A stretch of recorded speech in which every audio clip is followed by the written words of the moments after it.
Mengikuti persidangan Rizik Syihab itu sebenarnya menarik.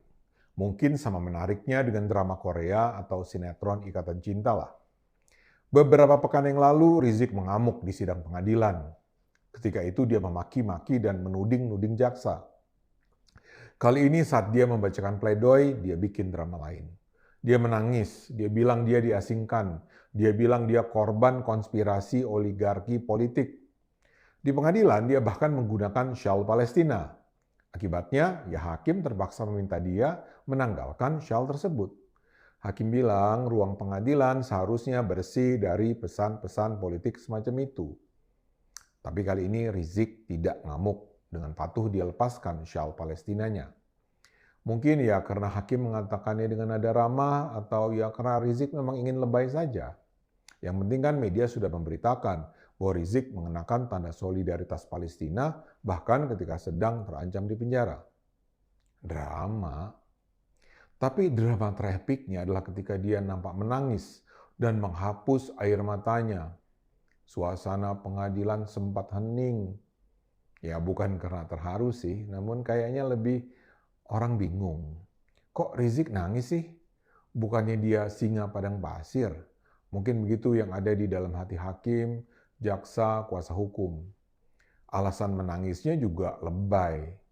Dia sedang beretorika tentang bagaimana dia dizalimi oleh pemerintah. Menurutnya pengadilan ini adalah peristiwa politik, bukan kasus hukum.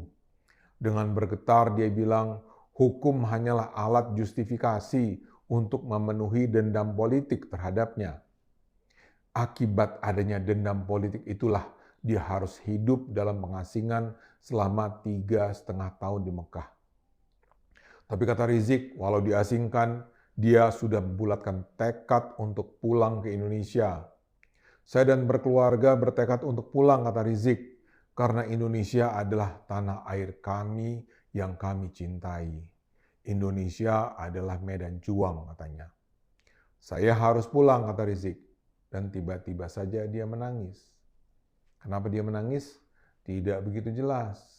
Tapi yang jelas dia itu mengarang bebas. Coba dengarkan penjelasannya. Dia bercerita bahwa dia harus hidup dalam pengasingan di Mekah. Loh kok pengasingan sih? Rizik ini pura-pura pilon. Masa dia lupa bahwa dia bukan diasingkan, tapi melarikan diri? Waktu itu dia kan seharusnya hadir menjadi saksi dalam skandal chat mesum. Juga ada beberapa kasus hukum lain yang menunggu, termasuk penghinaan terhadap Yesus. Saat itulah dia tiba-tiba menghilang. Mula-mula mengaku umroh, kemudian mengaku harus menyelesaikan disertasi. Tapi terus lantas tidak pulang-pulang. Polisi Indonesia sampai sempat memasukkan nama Rizik dalam daftar buronan. Polisi kemudian bahkan sudah mengeluarkan surat perintah penghentian penyidikan SP3 dalam kasus chat mesum. Tapi Rizik tetap tidak mau kembali. Kalau akhirnya dia kembali ke Indonesia, ya mungkin karena dana sudah habis. Atau karena akhirnya pemerintah Saudi pun sudah sebal menampung dia. Jadi Rizik jelas sedang mengulang kebiasaan lamanya, menyebarkan kebohongan dalam rangka menarik simpati. Rizik itu dulu kabur karena takut, dia itu pengecut, sekarang tiba-tiba ingin kelihatan heroik. Tapi yang jadi drama hari itu bukan cuma cerita tentang pengasingan. Drama lain adalah soal Ahok dan apa yang Rizik sebut sebagai oligarki politik. Ini ada kaitannya dengan dendam politik yang dia sebut-sebut itu. Jadi menurut Rizik, dia itu sekarang harus diadili bukan karena soal kerumunan di Petamburan dan di Bogor. Dia diadili sebagai korban dendam lama terkait pemenjaraan Ahok dan pemilihan Gubernur DKI 2017. Kasus Ahok menurut Rizik adalah benang merah yang merangkaikan semua kejadian. Dia mengungkapkan ini di pengadilan, kata Rizik, sebagai masukan pada mereka yang memiliki hati jernih dan akal sehat. Rizik meminta kita flashback, mengenang kembali aksi bela Islam 4 November 2016 dan 2 Desember 2016. Ketika itu, kata Rizik, umat Islam bersatu menuntut Ahok, sang penista agama, untuk dihukum dan digagalkan menjadi gubernur DKI. Ahok sang penista agama, kata Rizik, didukung oleh oligarki yang sukses menggalang dukungan presiden, wapres, panglima TNI, Polri, beserta segenap jajarannya untuk menjadi gubernur DKI. Mereka yakin Ahok akan menang. Ahok juga didukung semua ormas besar, parpol, media, lembaga survei. Ada pula buzzer bayaran yang ditugaskan menyerang siapapun yang tidak mendukung Ahok. Ada juga ulama yang mengeluarkan fatwa sesat yang memanipulasi ayat-ayat Al-Quran.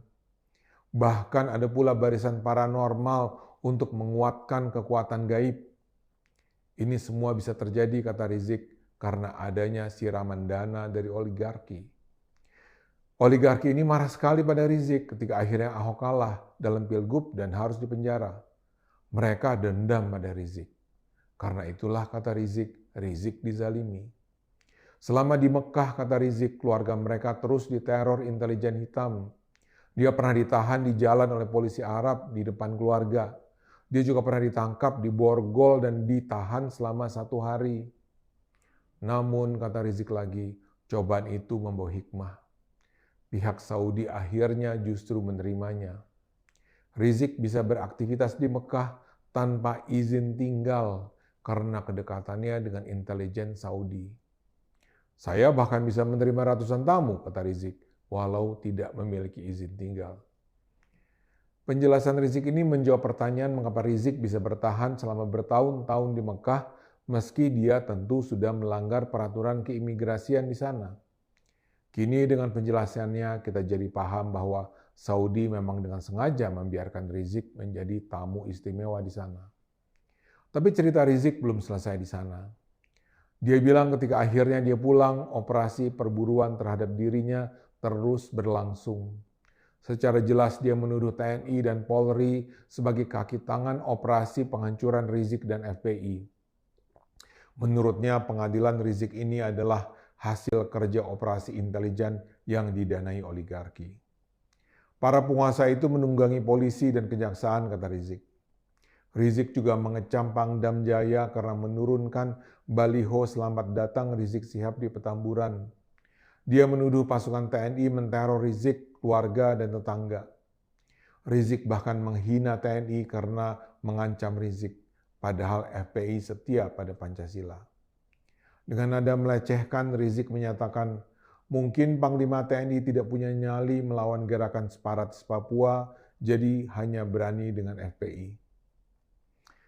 Seperti saya katakan, pledoi Rizik ini penuh drama dan penuh kebohongan.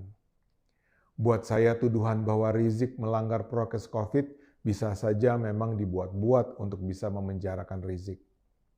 Mungkin sekali penahanan Rizik dilandasi keputusan politik, bukan semata-mata hukum tentang kerumunan. Tapi menganggap semua didasarkan pada dendam kaum oligarkis karena kekalahan dan penangkapan Ahok tentu sangat mengerikan.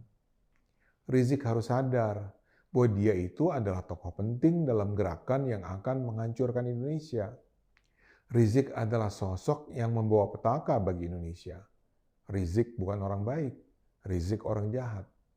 Yang terancam oleh Rizik bukanlah oligarki, melainkan seluruh bangsa Indonesia. Karena itu dia harus membayar kejahatannya dengan berdiam di penjara, bukan berkeliaran menyebarkan kebencian. Kita harus bersama membersihkan Indonesia dari ancaman gerombolan Rizik. Teruslah gunakan akal sehat, karena hanya kalau kita gunakan akal sehat, negara ini akan sehat.